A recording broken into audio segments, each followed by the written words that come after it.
Δημητρακόπουλος Κωνσταντίνος, φίλος.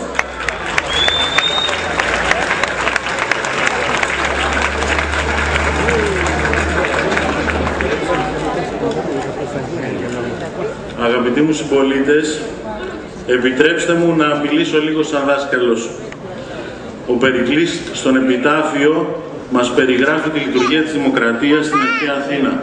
Λέει μεταξύ άλλων, είμαστε οι μόνοι οι οποίοι όποιον δεν μετέχει στα κοινά δεν τον θεωρούμε φιλήσυχο, αλλά αθρείο, δηλαδή άχρηστο πολίτη.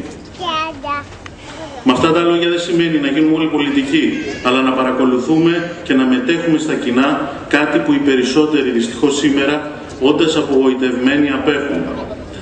Εσείς όμως σήμερα μας δείχνετε ότι υπάρχουν ακόμα πολίτες που νοιάζονται και η παρουσία σας το αποδεικνύει. Αυτή η απογοήτευση που και εγώ αισθάνομαι προς τους πολιτικούς μας και η οργή ακόμα αν θέλετε. Αυτό με έφερε κοντά στον Νίκο, να θέσω τις δυνάμεις μου στη διάθεσή του. Στηρίζω τον Νίκο τον Βρετό, γιατί τον ξέρω, γιατί μεγαλώσαμε μαζί, έχουμε τα ίδια παιδικά βιώματα και θέλουμε να προσπαθήσουμε τα παιδιά μας να ζήσουν με κοινωνική συνείδηση σε μια βιώσιμη και ανθρώπινη πόλη. Δεν υιοθετούμε εύκολες απαντήσεις, δεν υποκύπτουμε σε υποσχεσιολογίες. Δεν θέλουμε όμως να μένουμε θεατές στα καθημερινά προβλήματα που οι συνδημότες μας και εμείς μαζί τους αντιμετωπίζουμε.